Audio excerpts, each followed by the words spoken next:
It is a beautiful day in Norman, Oklahoma, where we will get to see the Kentucky Wildcats take on the Oklahoma Sooners here at Loves Field. It's a good competition last night. Oklahoma taking the win 9-2 over the Wildcats.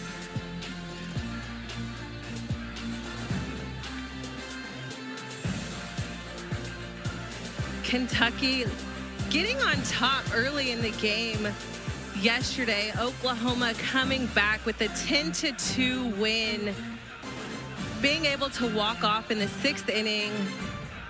Lowry threw a gem, 2 home runs in the 1st inning. 7 runs were scored with just 2 outs. Wildcats put up a fight.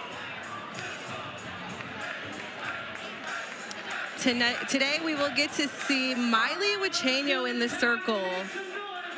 The 2.9 ERA. She's got some great movement in the circle. We'll see some rise, screwballs.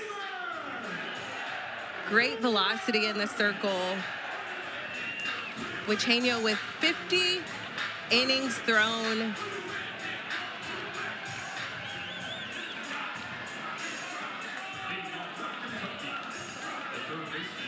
Wichenio, the transfer from Ole Miss, getting the start today. We'll see Carly Sleeman leading off for the Wildcats. Allie Blum, Maddie Clark, Carissa Hamilton as the highlight with 2 RBIs yesterday. Carly Sleeman got the party started early yesterday, getting herself on base. Allie Blum able to keep the momentum going, and Maddie Clark laying down a sacrifice bunt yesterday, keeping the party going. And then Carissa Hamilton with the RBIs just to get them on the board early on in the game yesterday.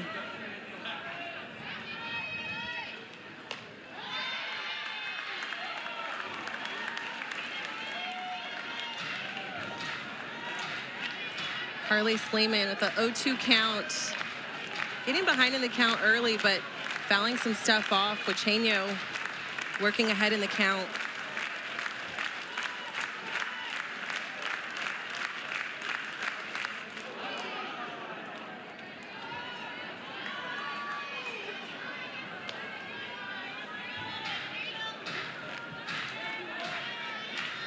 Foul ball there. We saw that kind of hit off the knob of the bat.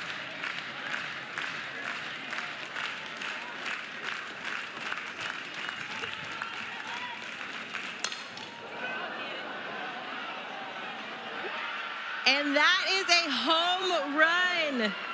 Carly Sleeman seeing 4 pitches, working through the count, getting a pitch that she can work with and sending that right over the right field fence. You see the excitement for the Wildcats. Getting on the board is something that they know is so important when they face the Sooners. And Carly Sleeman seeing that ball deep in the zone. Extremely quick hands and just sending it out the right field wall.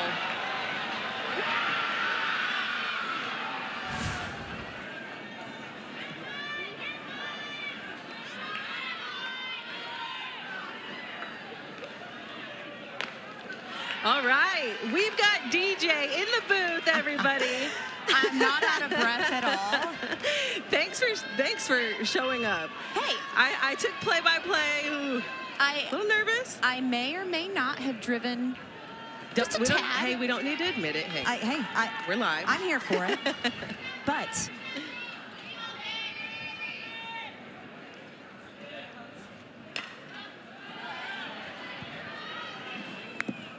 I will say this. Kentucky, they showed up. 2 games in a row, setting the tone, scoring first in the top of the first. They showed up.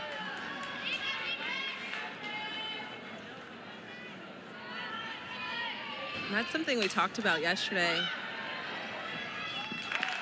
As Agbayani calls off Garcia.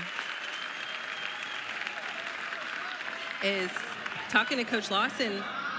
They know they've got to get on the board early, attack often, because they know they've got to put up a lot of runs to stay in the game against the Sooners. Absolutely, and that showed last night. And I think, you know, one of the things that Coach Lawson's teams has done well, I mean, she's 19 years at Kentucky. Every single team that she has ever had, they are coached well. They play the game hard, and they play the game the right way. And I think that that's something, if you talk to Coach Lawson at any point, regardless of the scoreboard, regardless of wins and losses, that's the message, right? Is to do things the right way. They are pounding the ball. Lots of foul balls, lots of attack. Maddie Clark lacing the pitch from Guashino. And you can, if I were taking a guess, Destiny, there was a team conversation had last night. Oh, for sure. I think just being able to see what they did early in the game, it's more so a conversation of how do you continue that throughout the game. Yeah, I mean, if we go back, if you blinked, that game got turned on its head very quickly. But the Wildcats were in game one until the bottom of the third. The Sooners racked up a huge cricket number as Maddie Clark continuing to take massive hacks. But I just felt like if you went back and rethinking that game that we got to be on the call for last night, it's not that Kentucky played poorly. No. It was one half inning where the Sooner offense did what they've done to so many teams this season. Yeah, and it's a matter of finishing. As she gets that forwards K, excuse me, 56 miles per hour on that changeup, pulling the string. And really nice. We talked so much about wanting to see from both pitching staffs a competitive off-speed pitch. That's a really nice two-strike changeup. And what I love about that pitch more is the location. Working straight at the knee. You can throw the changeup down the middle of the plate if you've got downward break like that. Yeah. No, perfect placement, good movement, and pulled off just enough.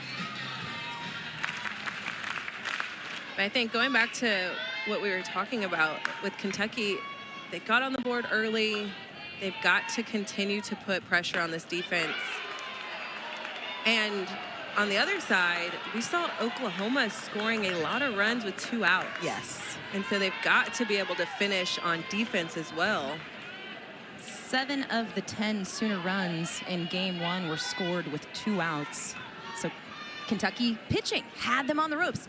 Opportunities to work out of some binds as Carissa Hamilton continues to make Guashino work in the circle. Lots of foul balls coming from this Kentucky offense here to start this ball game. But we saw some good defensive plays from Kentucky. We saw a couple massive, if you go back and you look at Abby Hammond's start, she threw some big-time ground balls to put the Wildcats in position to work out of some jams. Little check swing, they're going to say she did, to even the count at 2-2.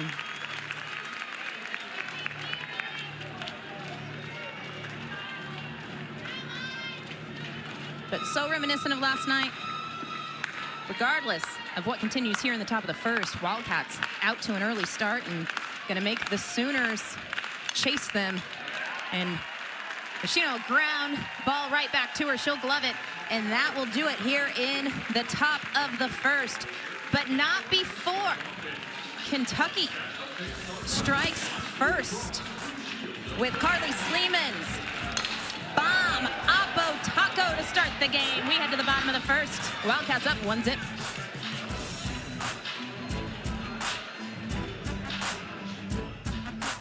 I'm DJ Sanchez along with Destiny McElroy.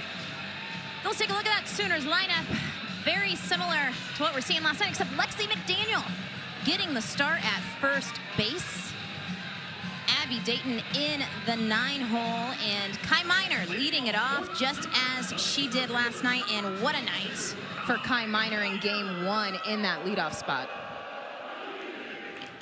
Ty Miner has really been a spark plug in this lineup. She's been there to get the party started so often, and she's really able to do all sorts of things, hitting .505 with 54 hits, 8 doubles, 4 triples, 6 home runs, 30 RBIs.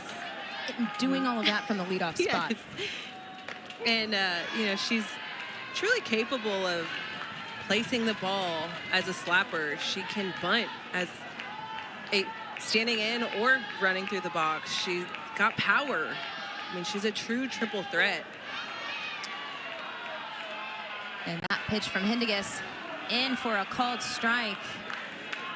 Hindiguis getting the nod here this afternoon. Did not enter the game at any point last night, but does a really good job of mixing speeds, as we saw her do just there. And she doesn't just bring in the changeup or bring in the off speed. You'll also see the senior work her pitches at different speeds beyond, as that pitch pops right up on the infield to Clark for out number 1. But as I was talking about the change of speeds, but Hindiguis keeps the ball down, and that's going to be a really big key for Kentucky, especially in this wind. Yeah, we'll take a look at her scouting report. Mid-60s, works vertically, dependable changeup. We talk about it over and over again, that having a changeup is so important at this level. You've got to be able to mix speeds, keep the hitters off balance. And one big piece in talking to Coach Lawson is they understand as a staff, you've got to keep the ball down in the zone and keep the ball in the park to keep it possible for them to stay in this game. And speaking of keeping the ball in the park, Kendall Wells, the freshman, hit her 28th home run of the season last night. And again, not just, I mean, it's really easy to get caught up in the home run power that we've seen from Kendall Wells, but the batting average is there. The doubles are there. She's drawing walks. Just the discipline and the maturity that is coming from a freshman who's really kind of shown herself to be just an all-around hitter. Yeah, I mean, this entire freshman class has been so impressive. And getting to see Kendall Wells just on fire, and these home runs she's hitting. That one went 275 feet.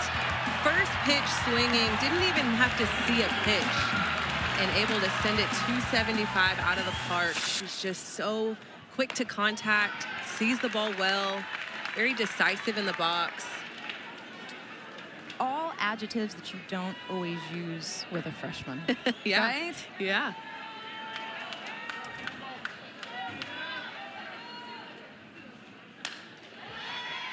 Sarah Hindiguis, nice location on the outer half, getting Wells to reach just a bit to foul that pitch off. But I mean, we can't talk about it enough. 28 home runs on the year, which set an SEC single season record. Everything she hits from here on out, she's just going to build on it.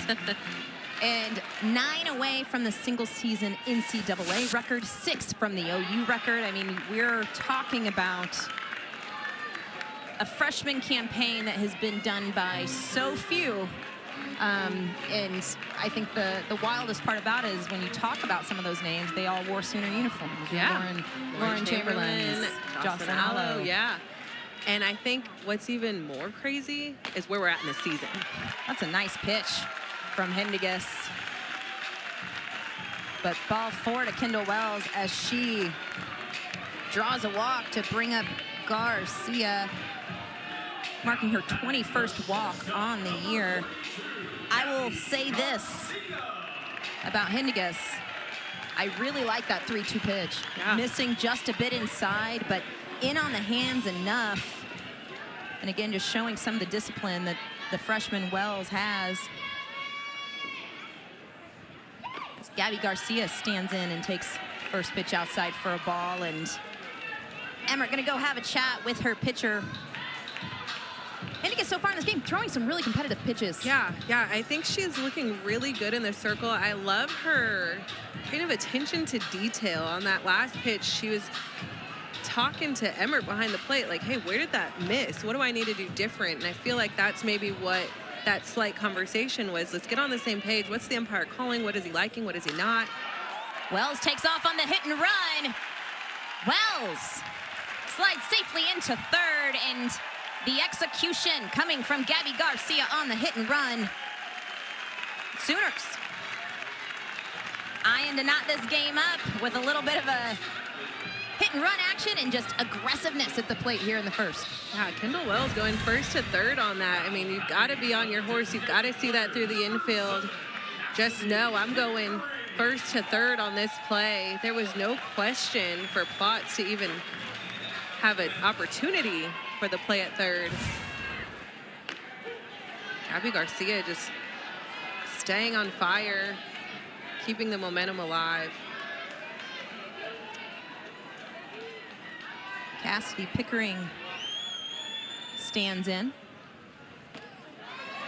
The 0-1 just misses outside, and again, we were kind of in the middle of discussing Hendiges and trying to find the zone on the corner again, throwing a lot of really competitive and good, well-located pitches. Yeah. We talk about throwing to this lineup. I mean, you've got to be able to find the perfect location, because if you leave anything around the zone, they are going to send it out. I mean, the spray chart with this lineup is incredible. There's not a lot of pitches in or out that they can't handle, up or down that they can't handle. Got to keep the ball down in the zone and find the right locations on the corners. The 3-1 to Pickering misses outside, which will load him up for Ella Parker, and what is the second walk here in this ball game for Hendiges. There's a good look at Coach Gasso. There she is. Rocking the cream in her 32nd season at the helm of the Sooners. 8-time national championship coach. Hendiges misses a bit low. I am a bit surprised to see the white visor with the cream top. I'd expect maybe a crimson, but always rocking the visor. A little bit of a check swing from Ella Parker, and they're going to say she offered on a nice drop ball from Hendiges on the inner half. Big spot here for Ella Parker, who's moved down just a bit in comparison to where she was last night in this offensive lineup. In the 5 spot is Ella Emmert, keeping Kendall Wells honest. And I'll say this, Carly Sleeman saved a bit of what could have been a run or two. Just trying to keep Kendall awake over there. And there is that changeup. It's a big out. Massive strikeout for Hendiges, and pulling the string. She can throw it on any count. See Ella Parker just get way out ahead of herself, kind of open up once she realizes, oh, that's not coming in as quick as I thought.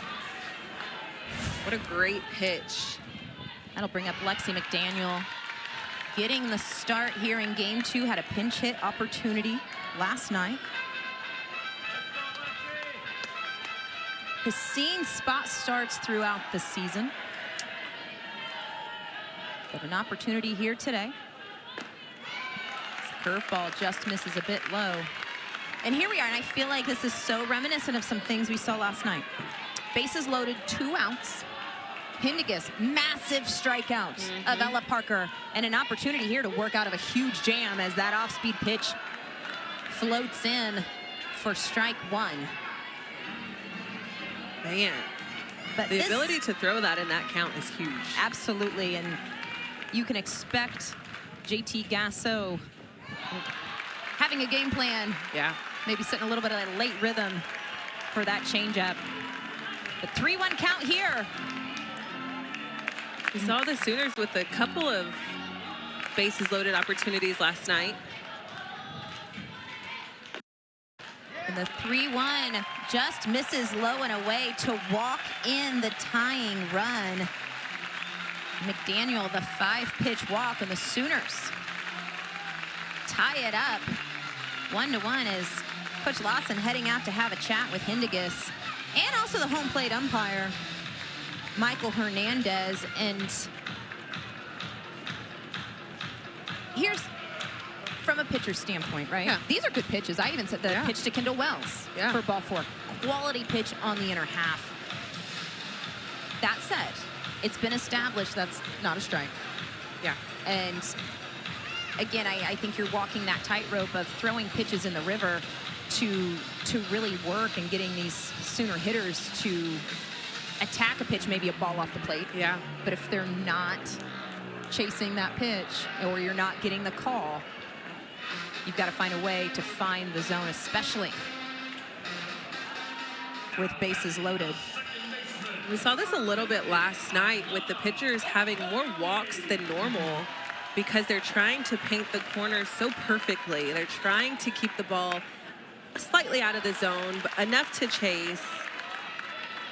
And that's what I think makes it more difficult as a pitcher is you know what lineup you're facing. How do you continue to pound the zone, but make it to where the ball is not going to be sent out of the yard? I think such a big piece of that too, and that's a great point, Destiny. And I feel like you still, you've got to trust your stuff. Yeah. Hindegis has tremendous pitches, and that's a really great location with the curveball. And you hear the Sooner fans groaning, but that's a strike every day of the week. And if it's not, there are some conversations that need to be had. Yeah. But we're seeing Hindegis throw some really good pitches, and still, again, here an opportunity to work out of this, but you've got to have competitive pitches, especially in some of those conversion counts. 2-1, now falling behind 3 balls and a strike. I will say that Michael Hernandez behind the plate has been pretty consistent on his zone. Yes. And payoff pitch here. Runners on the move. Bases loaded. 2 outs, 3-2 counts. Hindegis needing to be in the strike zone here. She rocks and fires. And we'll do it again. It's pitched 34 on the inning, and it's a lot. It's a lot for the first inning. That pitch count's going to get up quick going deep into these counts. And you know, we've seen 3 walks here in the inning. But again, Hindegis throwing some good pitches, but still trying to get on the same page with the home plate umpire and find that strike zone as that ball in the dirt. 4th walk issued will bring the 2nd run around, and just like that, Sooners turned a 1-run deficit into a 1-run lead right here in the 1st. Looking at Hindegis' numbers, I mean, she's got 80 strikeouts on this season. She had 38 walks coming into this game. That's a few. That is, but with 87 innings pitched, I mean, she's had 4 this inning.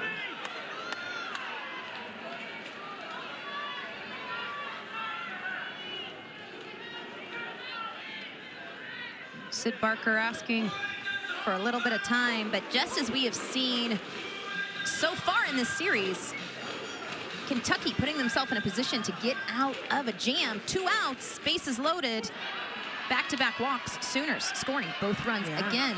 2 outs. Yeah, we have seen, again, all day yesterday. We're seeing it again today. Just when there's 2 outs, the Sooners have taken full control. That's when you want to see the Kentucky Wildcats finish it out. 2 misses upstairs, and Sooners putting 2 runs on the board on 1 hit, drawing 4 walks to this point. It's the 1-2. Nice location. And again, the pitcher in me, the pitching coach in me really likes that location. But if you are not getting the call and you're not getting those bites from the hitters, you've got to find a way to find that zone, and maybe sensing a little bit of frustration from Hindegis. Yeah, and I think, you know, it's tough because you've got a little bit of pressure put on yourself in the circle, but in this instance, let them make contact. Really nice pitch, ground ball, gonna have to be quick as Sleeman slings it across to retire Barker, and Hindigues minimizes the damage here in the first, but not before the Sooners take the lead 2-1. We're heading to the top of the second. NCAA tournaments looking to turn some things around in the SEC to make it 16, sitting at 46 in the RPI right now, but they have had to run quite an SEC schedule, Destiny, to start off conference play. I mean, take a look at that. That is one of the toughest schedules I think I've ever seen. Auburn is receiving votes to be in that top ranking. Florida, Texas A&M, Georgia, OU, Tennessee, and the environments that they're going to have to play in are tough.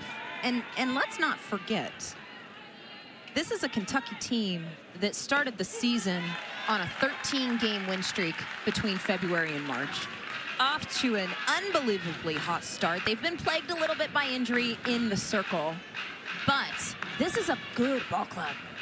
And it's, you get the feeling that it's a team who believes and knows what they're capable of, but has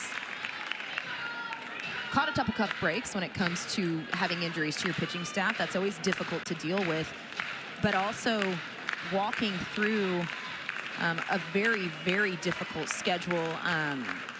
Hard to do in general, even harder to do when you're not at full capacity in the bullpen. And Hammond is retired for the first out here in the second to bring up Alexa Riddell.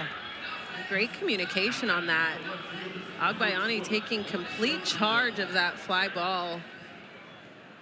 It's kind of hit in the middle of no man's land, but she got under it, made sure her teammates knew she was taking it. Great communication on that.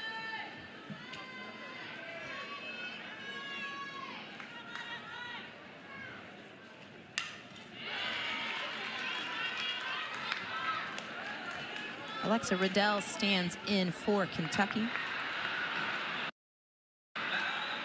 And Destiny, you were talking about Ailana Agbayani and just and smooth. She does everything. She has been so fun to watch out on defense. She makes everything look so smooth, so clean. Great communication. She's a true leader out there. I love watching her turn double plays. It's extremely smooth. But, I mean, that Golden Glove is just so deserving. She's not talked about enough on defense. Really good.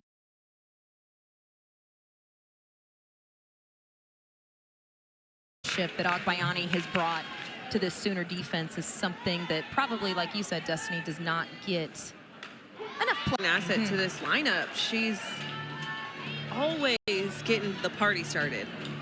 And her energy as she's running down to first base or when she makes it to second base from a double, I mean, she's always bringing the energy.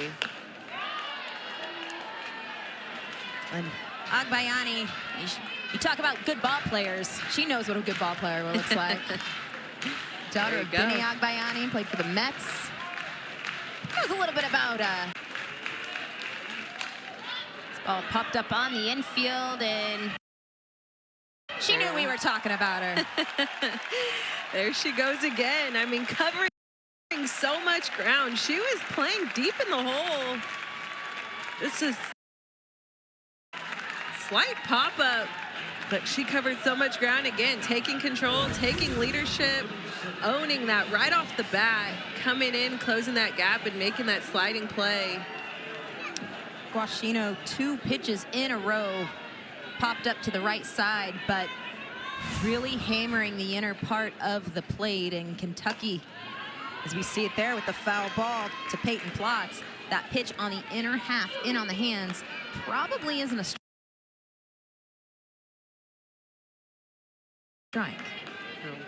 I think that's part of the challenge, right? Is how aggressive do I need to be with the pitches that I'm given? That's where, you know, Coach Lawson is like, we've got to be aggressive, we've got to attack. But Wacheno's got some good movement. Tremendous movement, spins the ball very well. We were talking a little bit about Hindegis. Struggled with the walk, struggled finding the strike zone just a bit in the bottom half of the first. And there's that inside pitch that we've seen these Kentucky hitters go after, and Platts takes it. But that's something, how much destiny offensively that Kentucky you've got to recognize. And those pitchers that are borderline lay off, because right now it's been established that that's not a strike. Yeah. And that's where I think it's so important for the consistency of these umpires. You know, Michael Hernandez has been pretty consistent behind the plate. So as a hitter, you can use that to your advantage. As a pitcher, you understand, okay, if they're not chasing that pitch, I know I'm not getting a strike called. So making those adjustments is so important.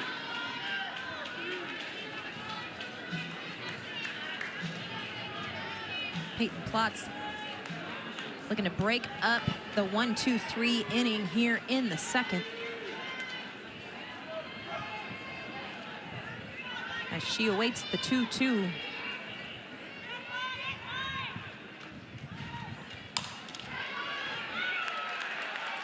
And Gabby Garcia will vacuum it up and retire the side as we head to the bottom half of the second. Sooners on top, 2-1.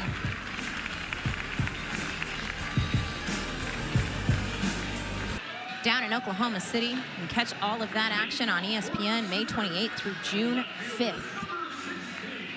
Still a lot of exciting matchups until then, but key dates, write them down, add them to your calendars.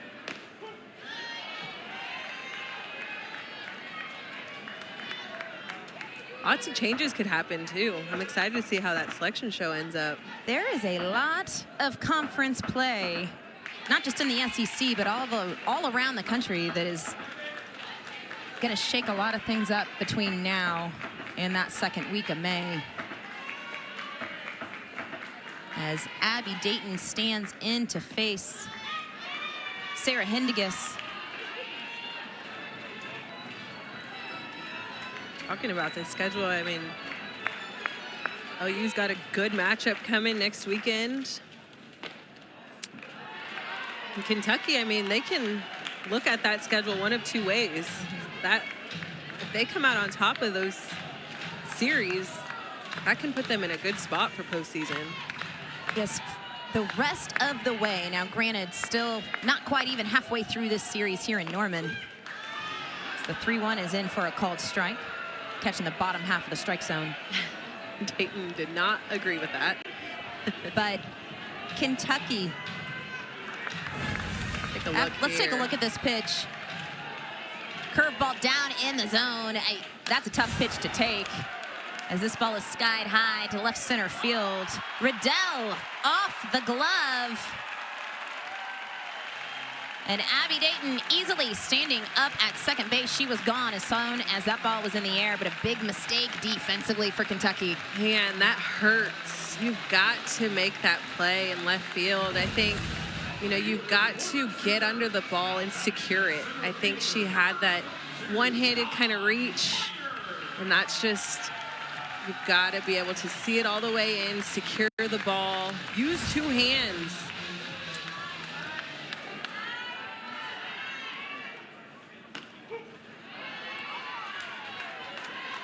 And that will roll it back up to the top of the lineup. And one thing we did not see from Kentucky too much in game one were defensive mistakes. Walks were a bit of an issue. Home runs, again, the things you can't defend. But you know Riddell would like to get that one back. Hindegis gets back to work. That ball is laced to right center field, and what a catch by Emery Donaldson.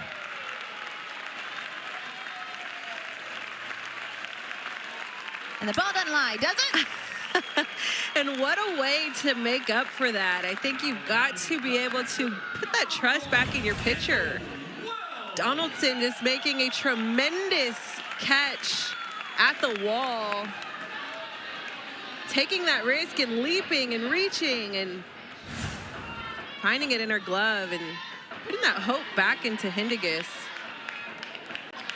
It's amazing sometimes how the game evens out. As Wells stands in.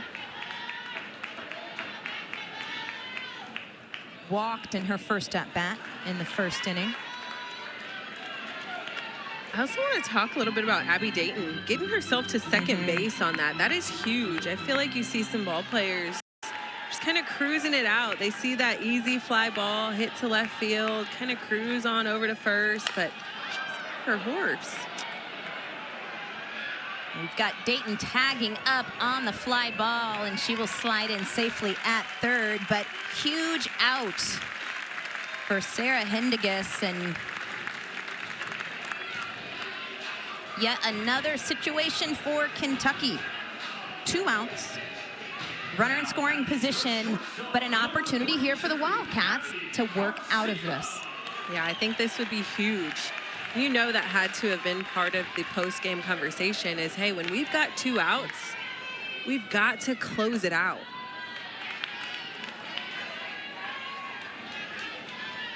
And just as we've seen so much in this series, 9 of the 12 runs the Sooners have scored have been with 2 outs. As Hendiges falls behind Gabby Garcia, 2 balls and no strikes. But what a spot here for the Wildcats to get some momentum.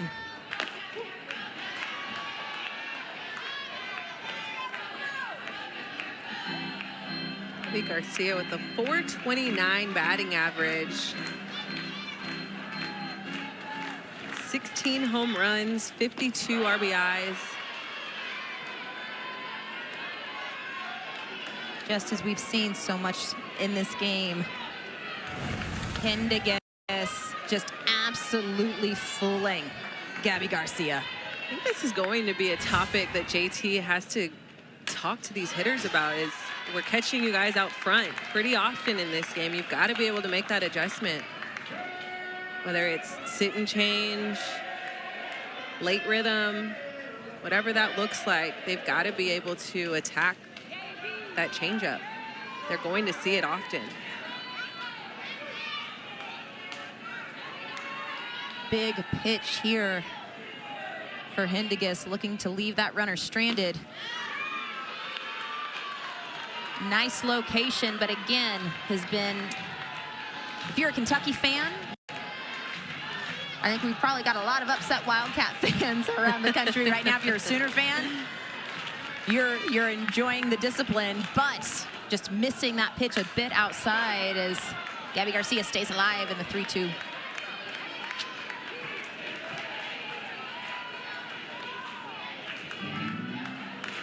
"60 pitches for Hendiges. It's a lot of pitches.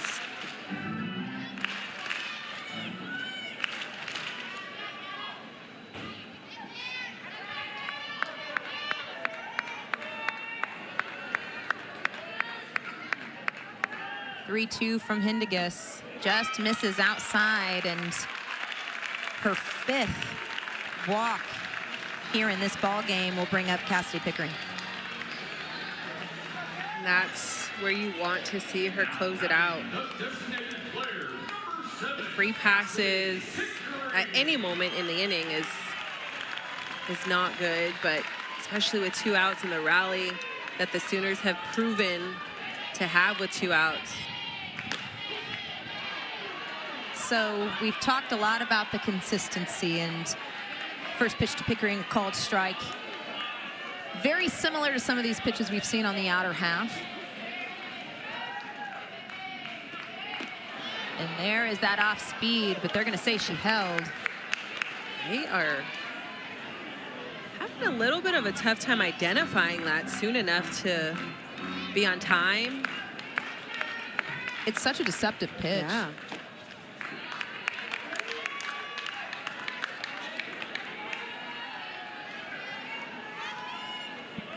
So much of having an effective changeup like Hendiges that you can throw in any count, as we've seen her do. And what a play by Bloom. It not in time.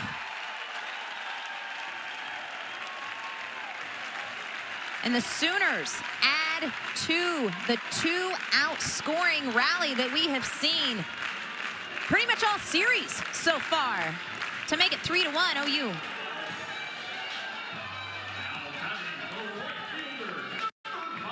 Cassidy Pickering just keeping the game alive, but Allie Blum over at second base covering a lot of ground.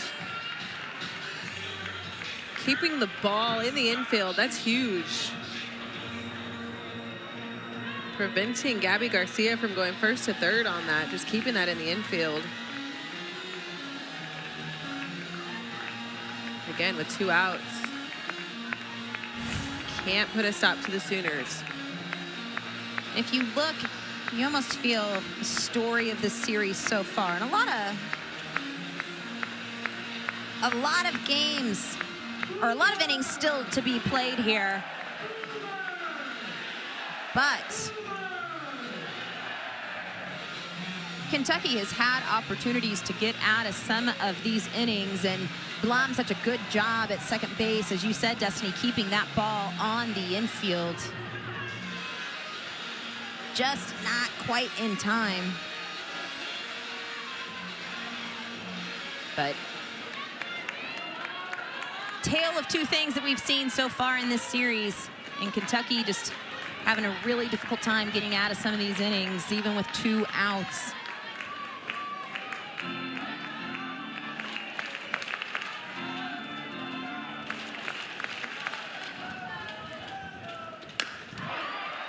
That ball is laced off the right center field wall. Gabby Garcia will score. Cassidy Pickering is held up at third, and it is a 2-out double for Ella Parker to make it 4-1 Sooners.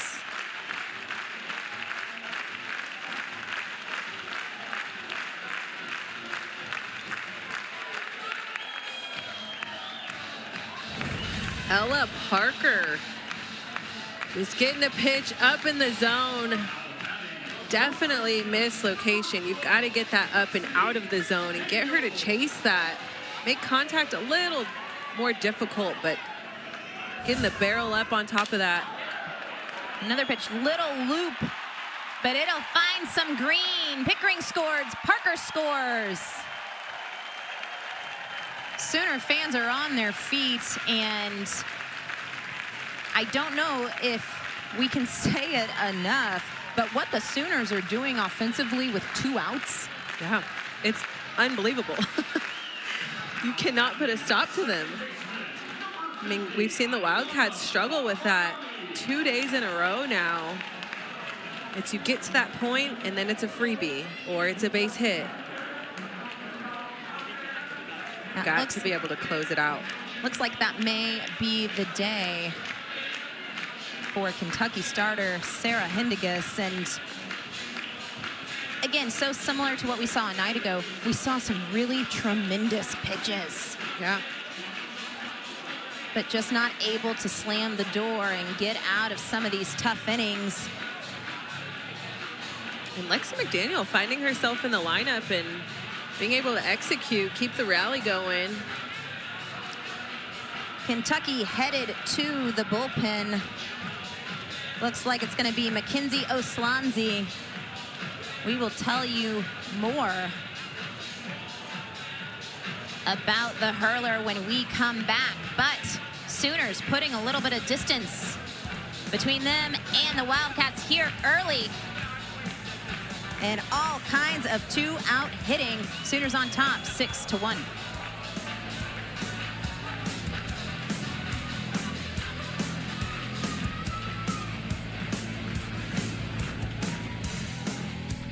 With 2 outs.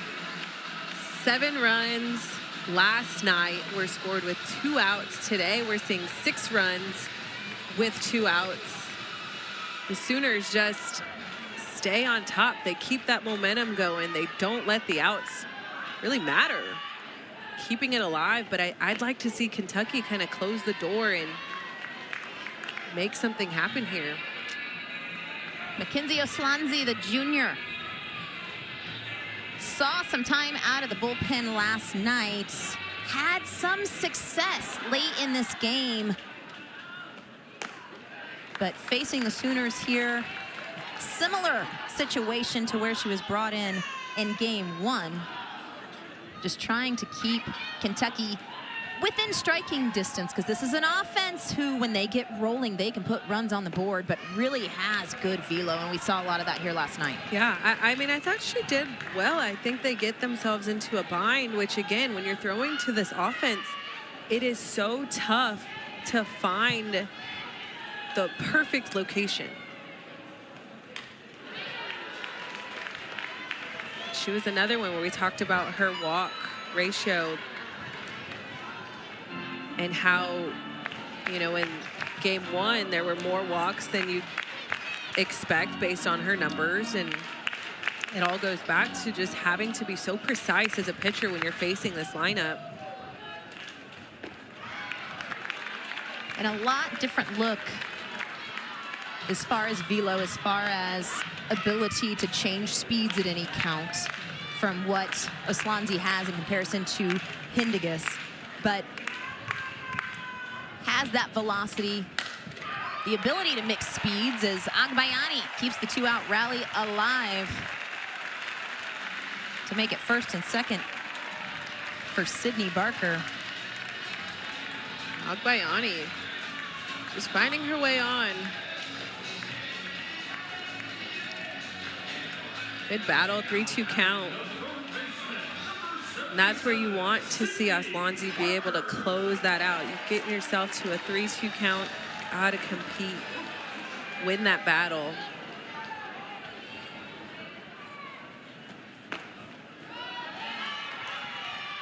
Barker grounded out to third, back in the first.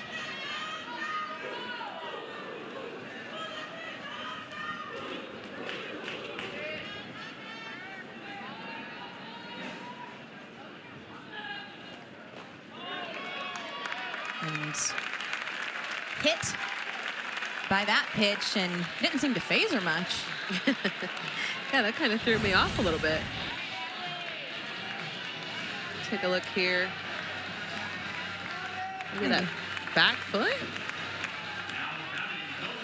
Caught that back foot, back stirrup, maybe? It hit something, because there's no arguments. There's no review. And the Sooners bat around here in the second as Abby Dayton, who came around to score after she reached on an error.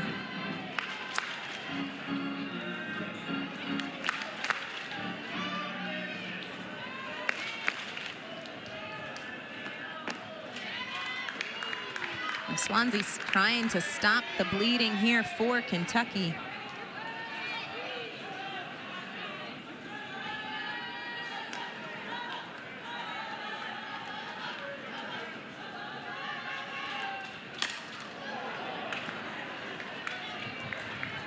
I think for the flip side, we talk about the 2 outs for Kentucky, just having a hard time getting out of that situation. But I've also noticed on OU's side, they're leaving a lot of base runners on in that moment.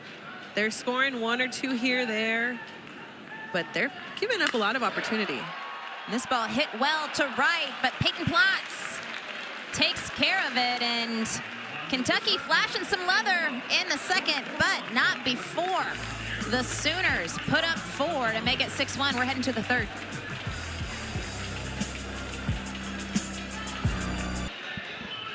So just as we thought we were headed to the third, Kentucky is back out on the field, and what seems to be a substitution issue. They failed to report a substitution, putting the Sooners back in the box. This is something I've never seen before. And Aslanzi for the Wildcats, and when the adjustment was reported by home plate umpire Michael Hernandez, the statement was that number 16 is now back into the game. So when that pitching change happened, it seems as if there was an issue with the substitution, and the Sooners get another crack at it here. But taken care of by Sleeman. No harm done, and the Wildcats are now going to take us to the top of the third. Sooners have a 4-run second inning to make it 6-1. And lots of talks for the Longhorns, looking to be on a repeat mission. But a lot of ball to play before we get to Oklahoma City, as Wichenio is back to work.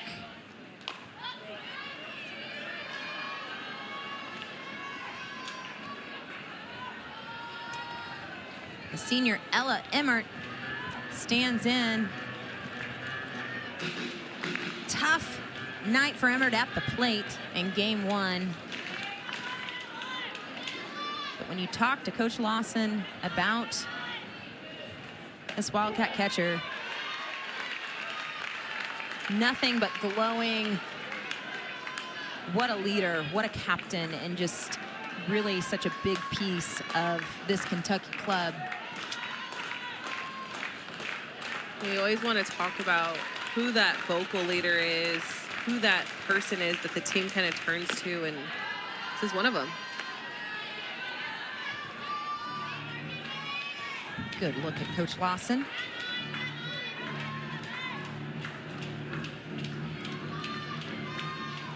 Emmert named team captain, and you can just see it in the way she handles her pitchers.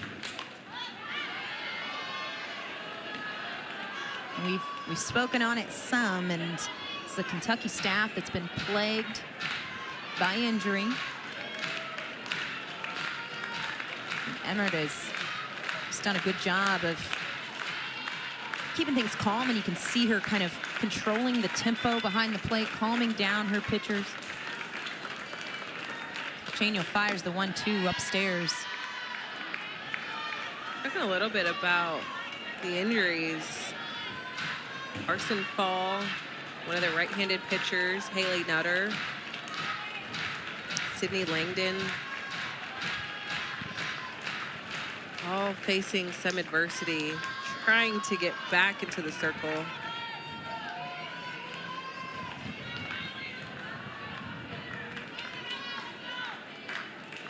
Wichenio fires the 2-2. Nice pitch on the inner half, but fouled off of the leg of Emmert. Wichenio's done a really good job. Gave up the run in the first inning, but has really settled in nicely. Yeah, I think she's looking great. Really mixing in multiple locations. Good try behind the plate by Wells, trying to bring that in. And that curveball there on the outer half, and just as we've seen all day on both sides of the ball, it's been established that the river is not a strength. Yeah. No, I think that's where we talk about the consistency over and over again as a pitcher and a hitter. You got to know that zone. But that one is to sit down Emmert. And Wichenio challenging the senior and going right after her with some heat. Pitching sequence here is incredible. It's a good pitch. The movement of that. You see the frustration there with Emmert.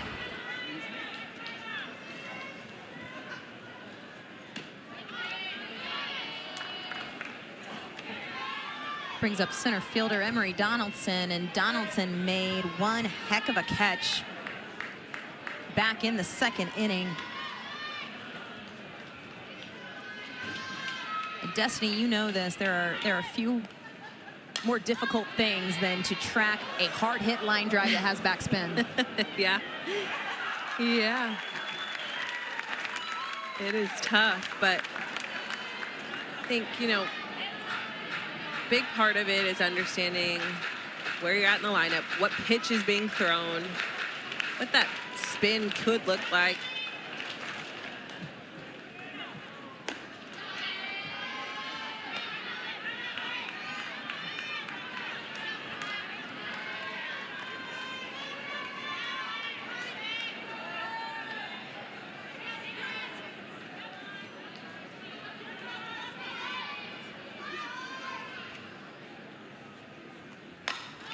Ball hit well to left field, but Abby Dayton is underneath it, and 2 quick outs for Miley Wachenio here in the 3rd to roll it back over to Carly Steelman.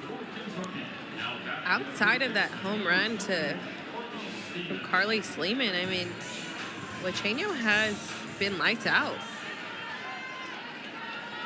And Sleeman, first at bat here in the game, setting a tone with the home run, and things shifted quickly. First pitch, loop and line drive, and Abby Dayton is there to retire Carly Sleeman, and Wachenio settling in nicely and retiring the side. We head to the bottom of the 3rd. Sooners up 6-1. Bottom of the 3rd here on this Good Friday. Kai Minor set to lead it off for the Sooners. Wells and Garcia. But let's talk about this for a moment. At the top of this Sooner lineup between Kendall Wells and Kai Minor, these 2 freshmen have been on an absolute tear. I mean, they have performed so well for their freshman year. Kai Minor with a .505 batting average. Kendall Wells, .393 is very good. But to top that off, 28 home runs on the season. The slugging percentage is unreal. We talk so much about how difficult this SEC conference is and how you are playing top 10 teams and you have top 10 matchups week in and week out. You've got 2 freshmen here for the Sooners who are not just putting together tremendous seasons, but Kai Minor is leading the SEC in batting average as a freshman. One of the toughest conferences, facing some of the most elite pitchers. Just doing a tremendous job leading this lineup, 1 and 2 hole today. We've seen Kai Minor kind of bounce around a little bit throughout the lineup. We've seen Pickering in the leadoff spot, Kai kind of 6, 7 hole, 9 hole sometimes, but no matter where she's been in the lineup, she has performed well.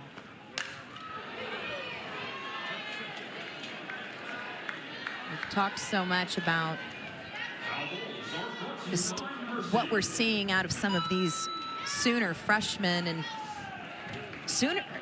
freshmen freak out sometimes. Yeah. It doesn't matter where you're playing ball, how much playing time there's such a maturity over these Sooner freshmen that you don't see very often. Yeah, and I think there's so many added layers to their plate now in college as a college athlete when you're looking at NIL deals and Minor is retired.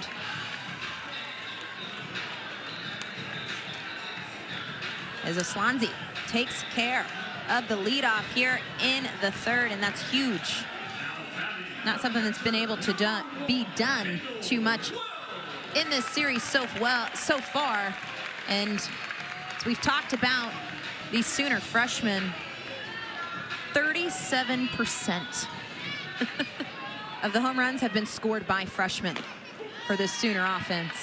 And those numbers in itself, just based on the freshman class, have got to be pretty competitive nationwide amongst records, season records for teams, not just the freshman classes everywhere. I mean, that's got to be a competitive number amongst teams nationwide.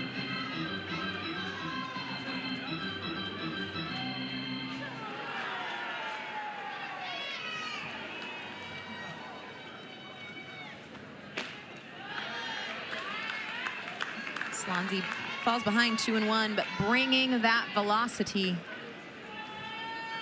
Look at the way she throws, and has great velo, but moves the ball well, and great job by Emmerich there behind the plate, keeping a little bit of a cross pitch up in front. But when you look at the junior, big upside and so much room to grow.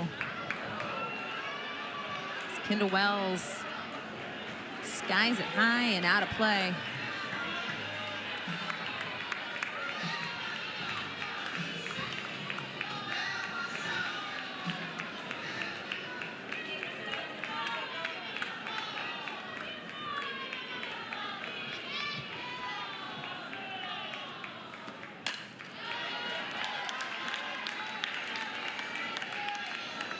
Talking to Coach Lawson a little bit, just, you know, she's wondering, what are we doing with Kendall Wells?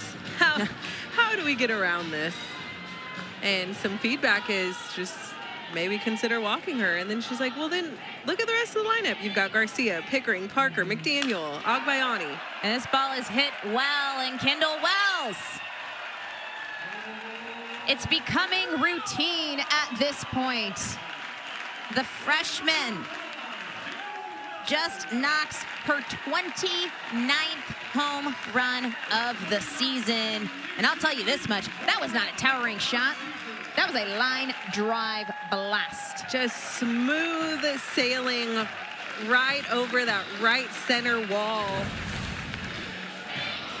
Just take a look here. So quick to contact, so powerful. You see that backside release, sending it directly over that wall, no question.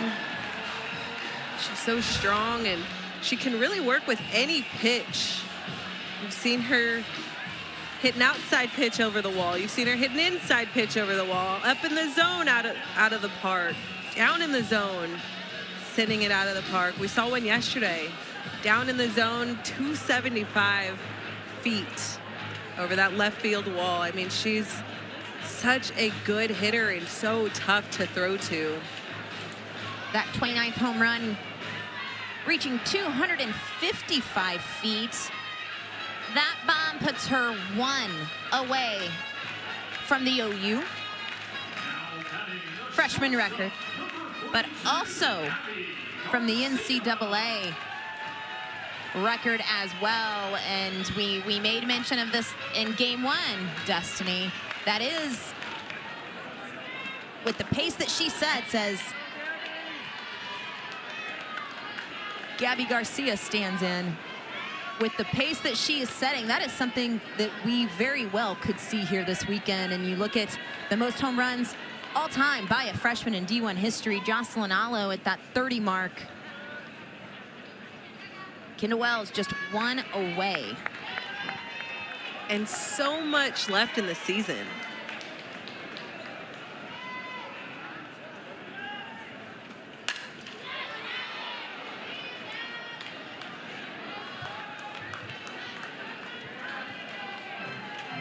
You can just hear the anticipation from Sooner fans. When Wells is in the box, every foul ball, you hear that gasp. But she does not disappoint, and Slonzi goes right after Gabby Garcia. You got to love the response, getting the K right after the home run on a really nice pitch on the inner half. 29 of Kendall's 47 hits have been home runs. Stupid. Cassidy Pickering stands in and hacking first pitch, but Slonzi working in the strike zone, going right after these Sooner hitters.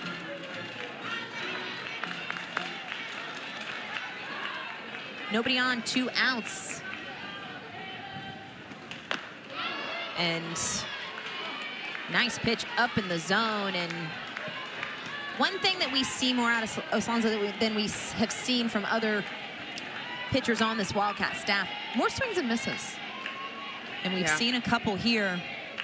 She fires the 0-2 and misses low, but I really like that location with that drop ball. I think that's part of it, is you've got to find those locations that's close enough to get the hitters to chase, not close enough to leave it up and hanging in the zone. And ground ball right to Blum, and she'll take care of it. And outside of the bomb by Kendall Wells, her 29th on the year. makes it 7-1 Sooners. We're headed to the fourth.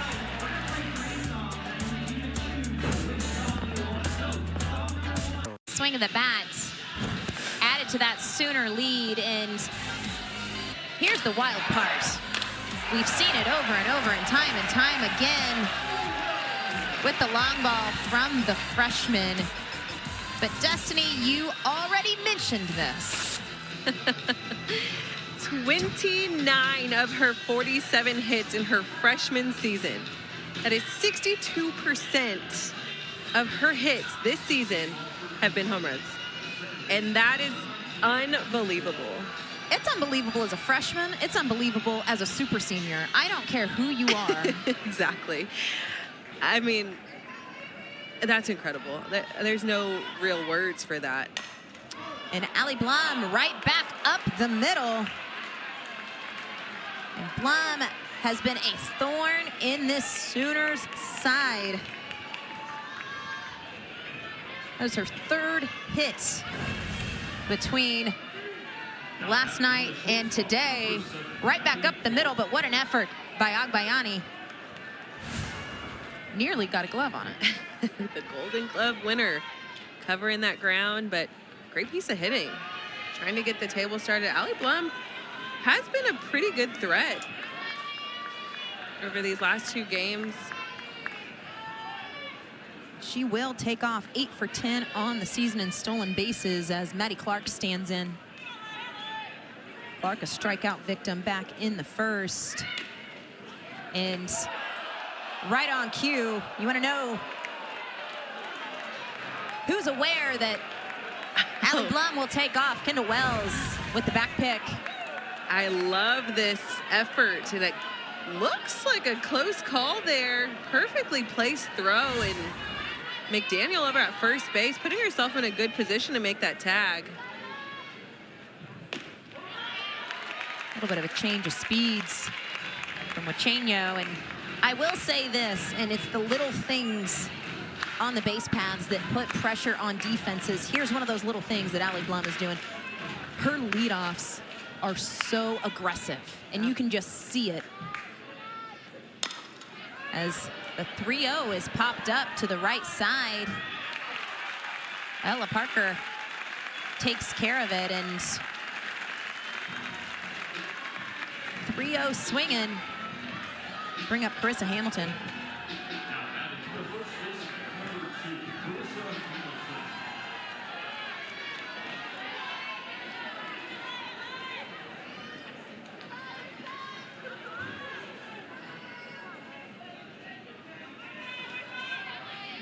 Hamilton 0 for 1 on the day. And outside of the home run back in the first, Miley Wachenio has been lights out. Blum, the first base runner since the first inning. Wildcats trying to make something of it. This ball's gonna get down. Blum is on her horse. Kentucky's got a little something going here in the fourth. Hamilton, a stand-up double. Bring up Abby Hammond. Just finding their ways to be a threat, stay in the game. A 7-1 run ball game. You've got to stay alive. Find a way to get the ball down in the gaps. It's a really good job by Hamilton. That pitch on the inner part of the plate and did a really good job of keeping those hands inside. Keep that pitch fair. But Kentucky, never say die. And this is a team that are going to be challenged. They have been challenged. We've talked about the SEC schedule that they have had to deal with. We've talked about the injuries. I mean, this is a team, again, we can't say enough, that has faced adversity, but stay in the moment. You talk to Coach Lawson, and wanting to, the messages that this team has is this pitch sky high, not going to be deep enough to score Blum at third, and 2 quick outs as Abby Dayton gets on her horse and makes a play. read that ball off the bat immediately, Destiny. And just a great play by Abby Dayton, continuing to take charge here. Because her momentum is coming into home plate, she had to take lead on that play, ensure that she was the one catching that ball to have the throw and the chance at home plate. But able to keep Blum on the base path, not even a threat. She didn't even attempt. Really good call by Abby Dayton in left field. Reagan Oni in the box for Kentucky, an opportunity to chip away at that Sooner lead. Pachenio pulls the string, little off-speed pitch. Just as we've talked so much about the two-out production we've seen on the Oklahoma side, Kentucky looking for a little bit of it here themselves. Runners at second and third. Pachenio amped up, pulls the string on the off-speed to work out of the jam and sit down Oni. We are headed to the bottom. Sooners on top, 7-1. Schedule themselves as they are heading to Austin next weekend, following that up by a meeting with number 6 Arkansas, 11 Georgia, and then wrapping up at Texas A&M. And talk so much, we can talk over and over about just the competition in the SEC, and Sooners have had a tough schedule. I would say it's safe to say they haven't gotten to the toughest part of their SEC schedule yet. As Ella Parker is aboard with a leadoff single to start the fourth. And I would agree with you. I think they've got some pretty tough matchups coming up. I mean, the games down in Texas series starting next weekend is going to be a tough one. I think that environment is going to be a tough one to play in. Arkansas coming here. It's going to be a tough one. Got the Gasso matchup there. This ball is hit well to right field, and Lexi McDaniel gonna go ahead and add to that freshman home run total for the Sooners. And what catch out in the stands. Lexi McDaniel just on fire, and she's somebody who has been given quite a few opportunities that she has executed on.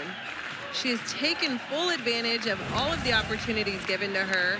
She's seeing the ball so well, swinging that bat so hard. See that whip of the barrel. Catching a little ricochet. She cannot believe it. Makes for a great Friday. The 2-run home run will bring up Ailana Agbayani. Agbayani 1 for 1 on the day.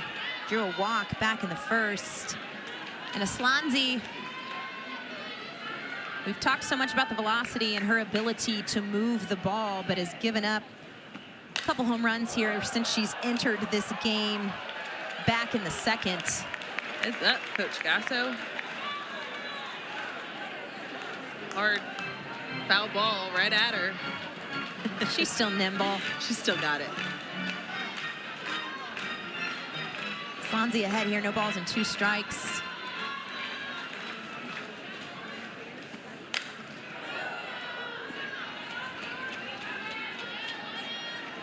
Bayani puts up a good fight in all of her at-bats. Lots of foul balls. Trying to find the right timing.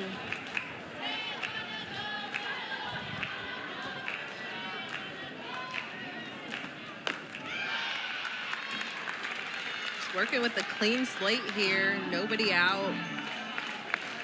Nobody on. It's a good opportunity for her to kind of set the tone, get something going, keep something going.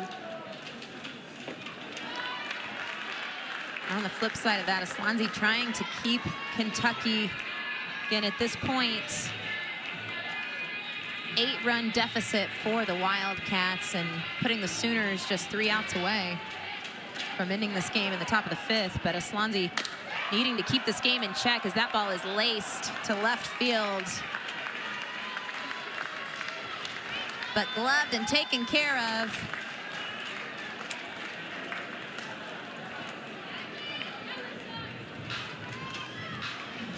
We've seen some really good reads off the bat for Kentucky in their outfield. Some hard hit balls, line drives. Emery Donaldson, Peyton Plotz making some good plays. Another one there by Reagan O'Neill.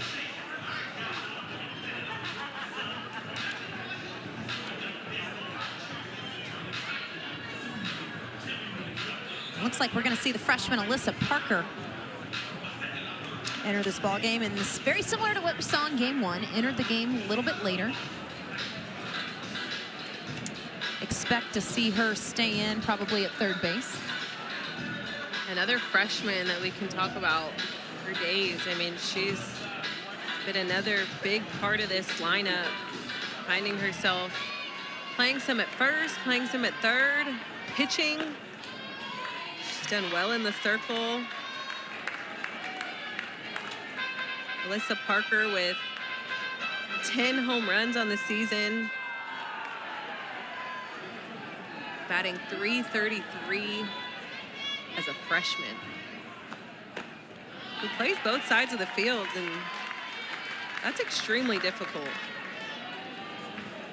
Absolutely, and you know, Destiny, you hit on it just a little bit, but has those 10 home runs, and Parker has not started every game, right? And having that type of production in spot starts and pinch hit positions in places where she's maybe come into the game here a little bit later, but we've seen her in so many different roles, but is just handling whatever is thrown at her so well, as this ball is lined to the right side, and Parker is aboard. Just loving what I'm seeing from the freshman class. I mean, they're able to just find their way on. They fit right into this roster. And they've really been a big component of this roster. Lexi McDaniel being called upon, Alyssa Parker being called upon, finding their way on the base paths, doing what's needed of them.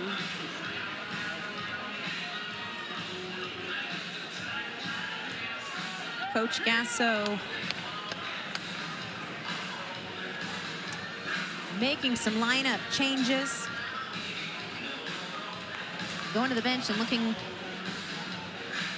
for Tia Malloy. Again, another one of these offensive threats, and I say offensive threats, another one of these ball players who just does things so well, and it's gotten some starts throughout the season, has gotten some opportunities. The sophomore 0 for 1 in her at bat late in game one. But there are a few hitters I see take a more aggressive hack than what we see from Tia Malloy. And there's one right off the bat. I'm gonna flare foul.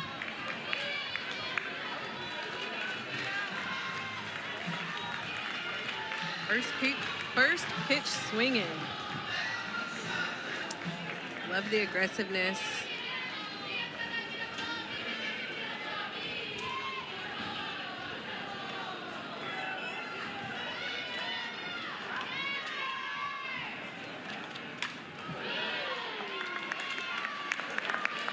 Malloy, a .367 hitter on the year, but a .767 slugging percentage, .459 with that on-base percentage. So finding ways to wreak some havoc when she gets her opportunities, and so Swansea gets her chasing. And big strikeouts for Swansea, trying to keep this game in check enough to give the Wildcats a fighting shot in the top of the fifth. Wildcats will have to score to extend this ball game, as Cheney Helton stands in.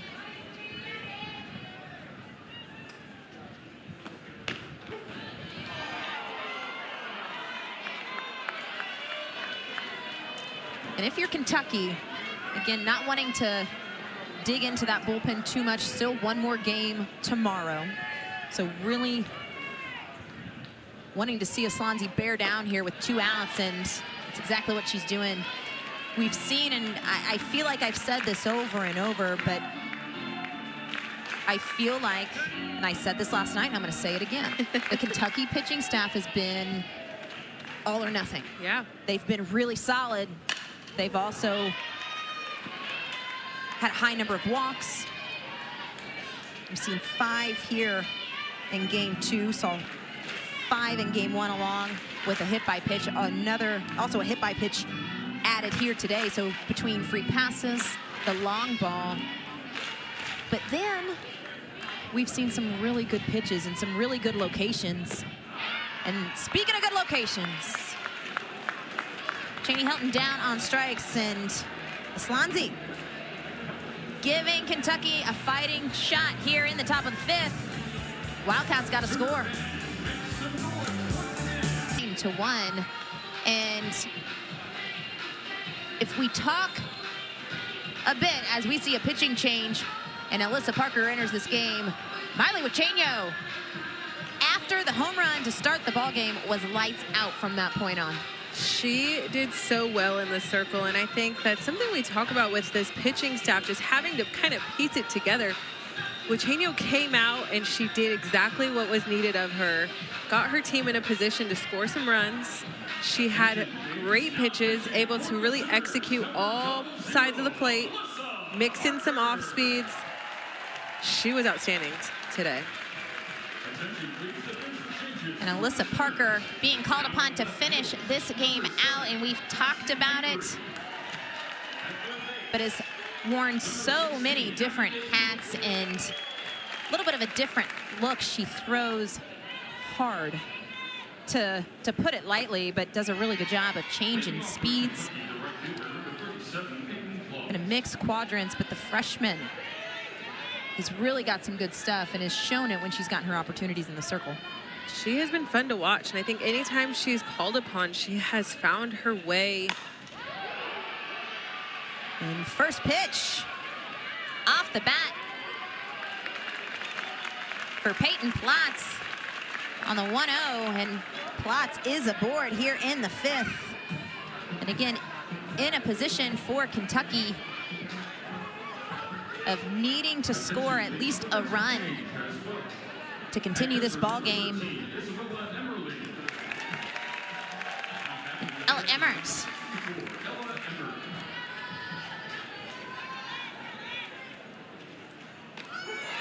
Parker pulls the string. Lots of changes for the Sooners defensively, as Cheney Helton stays in this ball game and goes to center field. Cassidy Pickering into left. Abby Dayton at third. Isabella Emmerling behind the dish. And there's something we don't see all too often. Abby Dayton. We talked about how Coach Gasso was going to handle Nellie McEnroe-Moranis being out for the season, and that pitch gets away from Emmerling, and Platts will move up. Huge run for Kentucky at second base to extend this ball game. The result of Nellie McEnroe-Moranis being out for the season was Coach Gasso decided, let's have tryouts for third base. She said Sydney Barker kind of beat that out, but she was very impressed with Abby Dayton and her ability to play some third.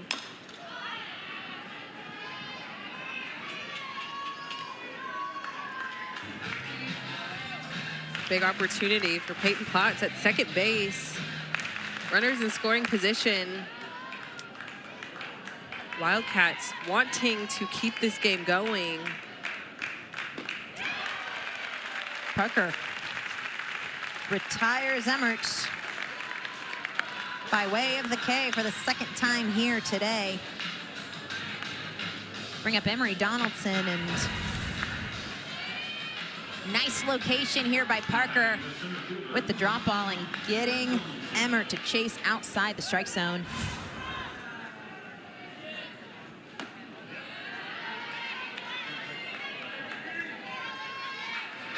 Donaldson flew out to left field back in the third, and Kentucky has come out guns a-blazing, scored all of their runs in this series so far in the first inning. 2 runs in the first in game 1, and then we're kept quiet throughout the rest of that ball game. Same thing here today. Carly Sleeman, first at bat of the ball game, leaves the yard, puts that momentum in the Wildcat dugout. The offense has been pretty quiet as ground ball to Gabby Garcia. She fires it across in a play that Garcia makes look routine. It's definitely not when you're seeing those kind of hops. Just being decisive. I mean, she's playing deep in the hole. I love the way that she kind of sat back and read that hop. Didn't come in charging too aggressively. She decided, I'm going to sit back, let this one come to me, fire and throw. We talked about it early on in this game, how Kentucky did come out aggressive last game and this game. It's that in-between time of keeping it alive, and that's a great pitch from Alyssa Parker. Coming in at 44 miles per hour, really pulling the string, keeping these hitters off balance. But early in the count, being able to throw that is tough as a hitter. And if you're Kentucky, as Carly Sleeman stands in and pops it up to the right side, and that will be the ball game, folks. Sooners take game 2 of the series by way of the run rule, 9-1.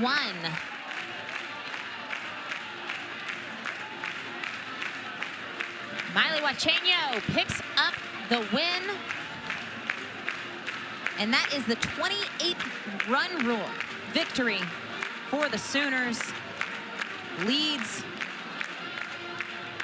all of college softball. Wacheño improves to 11-0, and she was good after she settled in, Destiny. She was great in the circle. I think Coach Rocha is going to be very pleased with what she saw. Coach Gasso thinking the same thing. I love how they worked together throughout this game. They both shined in the circle today. But what I love most is that stat line across the board. We're seeing 9 runs on 9 hits and 0 errors. That means they played very clean defense. Pitchers did their job, and offense showed up. Very impressed with today's game. Sooners improved to 10-1 in SEC play, while Kentucky drops to 1-13, and it's been a tough go of it. It's been a tough month of March and early start to April for the Wildcats, but again, you're not looking at outcomes if you're this coaching staff. You're not looking at outcomes if you are in a Wildcat uniform. You've got to look at the way that you're going about playing the game, and the outcomes are not there, but this is a gritty, hard-nosed, fundamental Kentucky softball team. And it's all about making the adjustments. So yes, they're down in the series, but let's see how they come out tomorrow. I'm excited to see how they can come out and perform. Kentucky Wildcats is a good ball club with a great leader in Lawson, and I think that they can come out aggressive, attacking, but they've got to maintain that energy throughout the entire game tomorrow. They're going to get a shot at it tomorrow as the Sooners look to sweep on the Saturday, but Oklahoma takes game 2 9-1 by way of the run rule for Destiny.